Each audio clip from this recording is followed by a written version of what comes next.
Welcome back to the No Problem Parenting Podcast, where we choose to deal with and overcome the behavioral challenges within our home.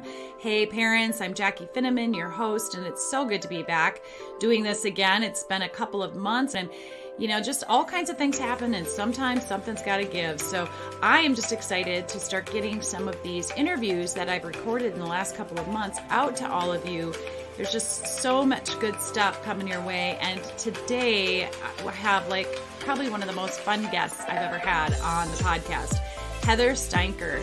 She's a productivity coach, and she's going to share 3 hacks with us today to simplify things for moms and dads and just your everyday busyness of your life. Now, following the crumbs and the chaos is a full-time job as a productivity coach for Heather. As a busy mom of 3 and the founder of Chaos and Cookies, keeping moms from crumbling is Heather's main objective. After gaining 10 years of experience as a director of marketing, helping to build multiple 6- and 7-figure businesses for other women, she created the Chaos Control System to equip moms to overcome their own objections so they can live the life they want to live and start the business that they've always wanted to start. The Family Playbook, or Standard Operating Procedure, is the tool that every mama needs to save time and stress less when chaos ensues at home. You're going to want to check out her website to get that Family Playbook. It's amazing. For new business owners, Heather also helps simplify systems on social media and other business platforms to automate processes to get their businesses up and running quickly and efficiently with how-to tutorials and hands-on coaching. She's helped hundreds of women to be more productive and self-sufficient in their homes and businesses, allowing them to reclaim control of the chaos. Super excited to hear about her 3 hacks today. You guys are going to love them. And so let's get started. Welcome to the show, Heather. Oh, thank you for having me. I'm super excited to be here. We are going to talk about busy moms and how to reclaim control in the midst of chaos. You have a podcast called Chaos and Cookies, which I think is so fun. So let's get started by just telling my listeners a little bit about how you became a coach and your journey to coaching, and then what made you decide to start the podcast. Sure. So Chaos and Cookies is play on words. Obviously, I like a little alliteration. Chaos because I've got 3 young kids. They're all under the age of 8, and it's just chaotic when you have all little kids and you're working and you run your own business. And then cookies, because no matter how many times you clean and how much, there's always crumbs. Or there's crumbs that just appear right after you clean. It's like, oh my gosh. So that's why Chaos and Cookies is the name, and keeping moms from crumbling is the tagline. And I'm trying to just help moms and business owners be more productive and be more efficient, and just get more done at the same time while not feeling like they're spinning their wheels all day and then sitting down and being like, I got nothing done. So, and then just eating the bag of cookies. Yeah. And then you feel guilty about it, and then it starts all over, and so trying to get over that and give some grace, and also just trying to help them time block and find some time in their day, what's best, so they can free up space for them, for their business, for their kids, whatever it is that they really want to do. And so I started becoming a coach after I got out of the legal world. I was a director of marketing for 10 years for a legal firm. And it was great. It was an outside sales position. I created lots of relationships. It's just once kids were, here, it just pulled at me to be home. And I didn't want to really spend my nights with attorneys at, dinners and stuff. I'd rather spend it with my kids. So I was writing out a non-compete, and I got into health and wellness coaching, which my degree is in exercise science. So it was nice to be able to go back to that realm. I'm a former college athlete, and I played soccer. So always, athletic and love sports. And I have had several spinal surgeries since I was 19 for a genetic condition called spondylolisthesis. So I have fusions from my L4 down to my S1. I had my last one 4 years ago when my youngest was 4 months postpartum. And after that, I just wanted to help others get better, feel better, turn their life around, like get off the couch. There are things you could do. But then a lot of my clients were saying that they didn't have the time, or they were having a hard time fitting in the lifestyle that they were learning. And so then I wanted to help others with coaching and time blocking and finding the right time for them. So that's kind of how it all came to be. Well, that is so cool. And I love that you talk about having systems that you can put ahead of the chaos, which I really like that, because step 2 of my no problem parenting is prepare for the worst. And even though we can never, what's that? Prepare for the worst and hope for the best. Yeah, exactly. And even though we can never be fully prepared, there are some things that we can do to become more prepared. And I like how you say it though, to like put you ahead of the chaos, because sometimes we know our kids are going to like, they're throwing, if they're tired or they're hungry or whatever, but we have to make the target run before we go home. And so we can predict and we can prepare that it's not going to go well, right? The kid's going to throw a screamer or have that meltdown in the middle of Target. Or the grocery store or whatever. And so we've all been there. Yeah. But there are some things that you can do to kind of prepare for the chaos that's going to happen. So today we're going to talk about 3 hacks that you have for moms that are going to help them sort of get ahead of that chaos, right? Oh yeah. I've got 3 really good ones that help you with your home and functioning, and also getting your kids a little bit more self-sufficient. How did folding laundry in your car go viral and yes, evolve into setting up these systems and these routines and all this for your family, but also for your business as well?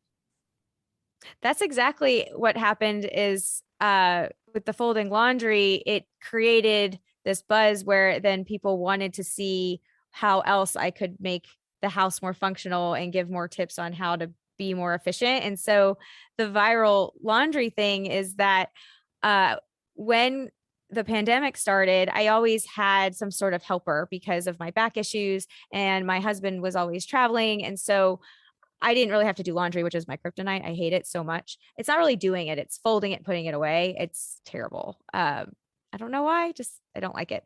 I will refresh a cycle like a no man's business. And so I was folding laundry. I finally got to it. I had like a bunch of baskets because I had realized that now that I don't have my helper, the laundry will not get done unless I do it. So, in the kids stuff. And so the kids went back to school in person, and it was my time to pick them up from school. And again, not something I was used to because I was always working. And I was right in the middle of folding all this laundry on the floor of my living room. And I'm like, the alarm goes off. It's like, okay, time to go pick them up. And of course, when you do a carpool lane, you get there early, you wait, and then you wait for 45 minutes because you don't want to get them at the last. You don't want them to be last to get picked up, but getting there first means you still sit and wait. And I was just like, man, I was on a roll. And when I get home, they're going to jump all over it. I'm never going to get to it. And then whatever. And I was like, you know what? I'm sitting still at my house because you can't really do too much while you do folding laundry unless it's quizzing your kids or something like that. You sit in one place. So I was like, screw it. I grab the laundry basket full of clothes and I just take it to the car with me. I put it in my front seat. I drive to the carpool lane and I just park on the side. And I'm like, nope, I'm just going to fold it here. I got to sit in one spot. Might as well not come and sit in my car, leave my laundry there and like scroll social or answer emails. I'm going to fold my laundry and read emails or listen to a podcast or whatever the case may be, or maybe make an important phone call. And by the time I got, like when it was time for me to start moving my car, I had folded all of my laundry because I'm sitting in one spot in my car opposed to home. And as I just snapped a shot like, hey, just folding some laundry in my car. And people are like, oh, that's so smart. Like I sit there and do nothing or I scroll social. Why not just fold it? And there's so many perks. And as I was driving up to pick my kids up from school, I had to roll the window down, give them the code so they could radio my kids out. And this one woman's like, is that your laundry? I said, yeah, I was folding it. She's like, that's genius. That's so smart. I was like, well, I have to sit here. Might as well get some laundry done. And so I go to the next person, and it was a gentleman. He was the PE teacher, and I roll the window down, give him the code, whatever. And he's like, is that your laundry? I was like, yes, it's my laundry. And he's like, this is awesome. I've got to tell my wife about this. This is incredible. Like, she always never wants to do it. And this is great. I said, oh, I'm so glad that this was helpful. And all of a sudden now I've got people that are like, all I do is laundry in my car. That's it. And it's a great hack. Yeah, why not? Why not? And so what kind of leads us into the hacks for home is, what's nice is you have all of your laundry folded. It's not like I was in a big car or anything. I mean, there's no method. It's not like you can't really group them together very well in your car, but at least it's folded. But you can get home, and as the kids are unpacking their bags and things like that, hand them their laundry that's folded and say, go to your rooms and go put it away. So then it's already there. And then it's done. And perfect. So it's just a nice little hack that, it just saves you time and it makes sense and it gives your kids some responsibility. And so one of the top things that I really like to teach clients and talk about is, do you know, like the shoe racks that hang from the closet rung? They're like boxes and they look like an accordion style. And they usually have about 5 to 7 slots for like shoes. Right. Okay. So if you grab one of those and put one in each of your kids' closets, and it ties into laundry a bit because you can always set out what they need. Each slot should be a day of the week: Monday, Tuesday, Wednesday, Thursday, Friday. And what's helpful, if you have 3 kids that have 3 different things, there's sometimes crazy sock day or hat day or some strange day. And my kids wear uniforms. So now if like they get to wear something off the day, it's like, don't be the kid that doesn't get to participate. So you look at it on Sunday, you go into your kids' rooms, you grab their outfits that they need to wear. You set aside everything for the week. Like my kids have PEs on certain days, so they have to wear their uniform to school there. And you stick them in the slots ready to go for the week. So then in the morning, A, they know what clothes to grab. B, you're not sitting there arguing with them like it's freezing outside, you're wearing a tank top. Right. Or like, you're wearing shorts. It's cold.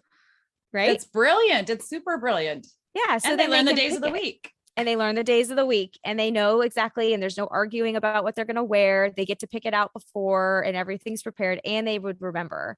And even if it's like $1, you can slip it in the pocket, like anything they would need for the day. Maybe it's $1 for like, maybe they have a concession or I don't know. They can put it in the pocket there. So you can prepare everything for the week ahead of time. So then they can be out and dressed and they're not looking and their drawers aren't a mess because they're not digging through everything. So it's such a great idea. Yeah. And then it's like, you know what you're supposed to wear today. You picked it out. It's in the Monday slot and you do it each week. And so that's a really great way to also give them their folded laundry. Like, we'll put that in a Monday, go put that in a Tuesday. I love that. Yeah. Well, I actually was saying too, like if you go to watch your kids at sports and stuff and you have a bunch of moms and they're at gymnastics, say, and it's an hour, bring your laundry and have a laundry folding party. I mean, you fold your underwear in front of people, but you can compare, you can make jokes, but you can fold your laundry while you're watching them play gymnastics or do gymnastics or sports. If it's an environment that suits it. Yeah. You can fold your laundry and have some conversation and whatever. Why not? Yeah. Like you could literally put all your minivans or your hatchbacks or whatever in a circle in the parking lot of gymnastics or hockey or whatever. Yeah. I'm thinking, why didn't I think of this years ago? My son's too old now. He does his own laundry. But yeah, right? like have them in a circle and everybody's doing their laundry. And then if you need, like, oh, this doesn't fit my kid anymore. Do you need, a pair of pants or a shirt? Yeah. Right. It was like, oh, do you need this? Or, hey, I mean, that's great too. And also they make these collapsible laundry baskets and you can put like 1 or 2 in your car and you can stack them so they're not taking all the room. And those come in handy because if you were to do laundry and you needed to move it to the back, you can put the ones that are still needing to be folded and you have the folded. Or what's nice is you can put the groceries in there in those laundry baskets so they don't flutter around in the back. And then you can pick up the laundry basket with all of your bags of groceries and take it inside. So brilliant. Laundry baskets in your car are really a great multifunctional tool. And then the second hack that's really great could be in the kitchen. And so I love, my favorite cookbook is Cook Once, Eat All Week by Cassie Joy Garcia. She doesn't have an affiliate link, but shout out to Cassie. I love her so much. I got to interview her on my podcast and she mentioned this this hack that I was doing halfway. And so she brought it full circle for me. And I love it so much. So she does meal prep, right? Because this book teaches you to take 3 ingredients for the week, make meals for the week, and it'll teach you how to prep it, set it aside.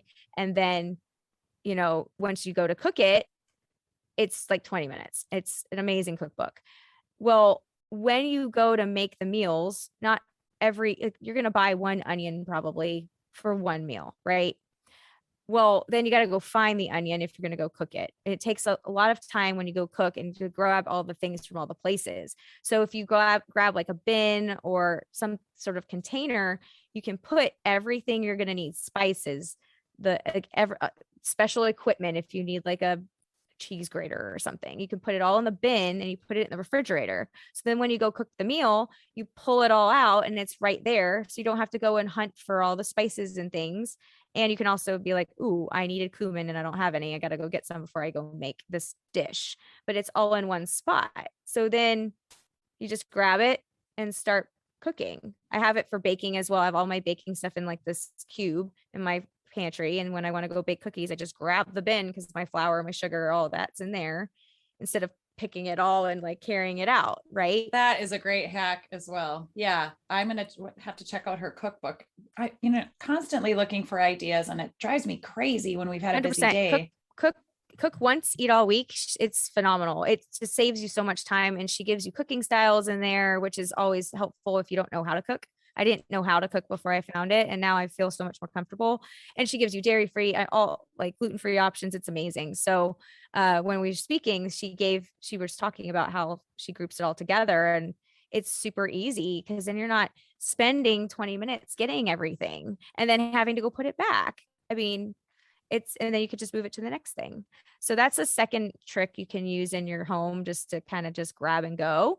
Awesome. And the third thing is about organization with toys and things. So I'm a type of mom that likes to keep her house very clean. I have 3 young kids. Right now they're 7, 6, and 4. There's lots of toys. Just because you have toys doesn't mean you have to look like a toy store. And there's different decorative things you can get. But if you put some sort of decorative storage in each room of the house somewhere, whether that be a shelf, whether that be an ottoman, except for your bedroom, and maybe in the bathrooms, right? To keep it, separate from your space, right? Unless it's like a baby and they sleep in your room or something. Obviously, you make adjustments for your lifestyle. You put the bin by the door entrance in the room.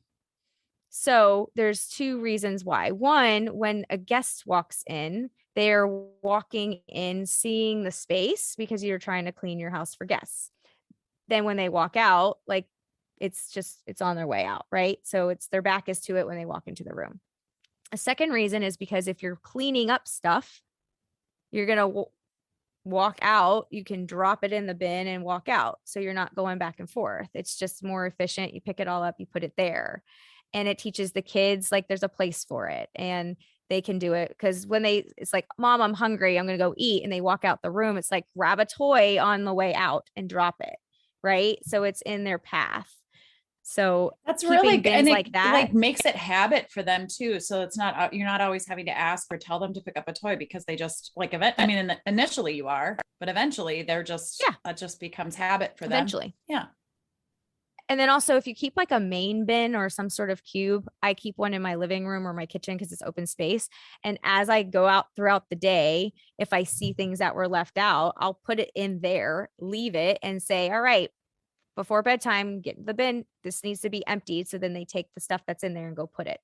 But I'm collecting as I go if it doesn't have its own spot, or actually if it has its own spot, just put it in the bin and make them go put it away. But at least it's out of your space and you're not stepping on things, or, like your kid is prone to losing things and that he doesn't know that it's on the coffee table, but I do. So I'll just put it here so I don't have that tantrum later.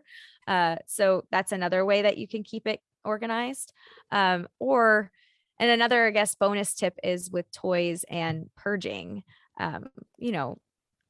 I hold on to things. I'm nostalgic, but if you're trying to make donations and things, you clearly don't do it with your kids around. unless you're doing a lesson like, hey, we're too old, let's put it here. But it's called toy purgatory. So my kids, like, of course, right? If you do the clean out for the toys, they have this newfound love for something that they haven't even seen. And then you're like, oh, you're kicking yourself. You're like, oh my God, now this has got to stay. So pick and choose when you do this. But if you're going through toys and you see something that they haven't played with in quite a while, but you're like, they could still ask for it. Let's just see. So you put it in toy purgatory. Don't forget where your toy purgatory is. Like, pick a good spot where you know and no one else, and you keep it there. And after, say, 3 months or 6 months, you can put a limit on it. If they don't mention it, it's gone. That's it. If they mention it, it gives you an opportunity to be the hero, because they don't know where it is. You do. Oh, I don't know where that could be. We could look for it. And then one day it just appears. It's like, look what I found. And now you're the hero, and you didn't get rid of it. You're not seeing, you have to go buy it again. That's brilliant. Toy purgatory, where you can keep it. It's a holding space for them. Yep. I absolutely love it. That is absolutely perfect. I love the hero part, because as moms and dads, we need to, any chance we can become the hero when moments. They're mostly mad at us all the time, right? Or annoyed with us. So that's 100%. Awesome. You always need to have a win, like your own win, like pat yourself on the back, like, good job, mom. Like they don't know it, but I do. And so that's even better. Yeah, it's perfect. Actually, it is. And it's fun. I love it. Parents, you should definitely go check out Heather's Chaos and Cookies podcast. And you're also a coach for mamas, right? So tell us a little bit about that and how we can get a hold of you. Yeah. So I have two sides of that. So I have the Chaos Control System, which is like a manual for your home. And so if you were ever to need, I mean, how many lists do we make when we're moms, and then you throw it away? And maybe we're just going out for the day and we're leaving with a sitter, or even with dad, we make lists for dad. And you make that list out all the time. And so this is a manual for your life that you can then fill it out and leave. And I can coach you through on how and what you would put in there. And it gives you peace of mind. It's there for emergency purposes. It's there for just an everyday situation. It's called the Chaos Control System, and it's the family playbook is the volume. I've got a free pocket playbook that you can grab and download. It's an editable PDF, so you can do it on your computer if you wanted, at chaosandcookies.com. You can also find it on social. And then I also do business coaching when it comes to efficiency and automation. So I teach my clients, they're either new to business or they've been in for a while and they're now so busy that they need to make things quicker. And so I teach a lot of flow desk. I teach a lot of like how to build an email list, how to time block and content create, and how they can create more buzz in business that way. So we do a lot of creative like brainstorming, and I do a lot of how-to tutorials. I teach an Instagram boot camp where I show you how to use Instagram. I teach you what button to push, why you would push that button, how you would share like a post to a story instead of just talking about it. I do a lot of how-tos that way. So that is awesome. Well, I'm going to put the links to all of those things in the show notes. Thank you so much, Heather, for being here today. Oh, thank you so much for having me. This was super, super fun.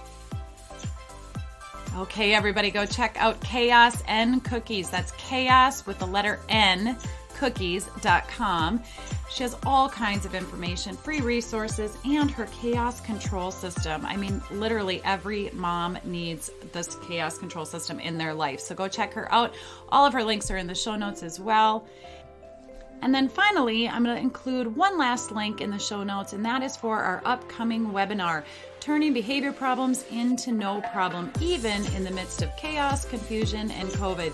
So all you moms and dads out there, hopefully you'll be able to join us on February 11th at 1 p.m. Central Time. I'm hoping that time will accommodate the parents that are, napping their kids or on their lunch breaks from work. So be sure to click on that link and get registered for this free workshop. Until next time, hugs and high fives, parents. You've got this.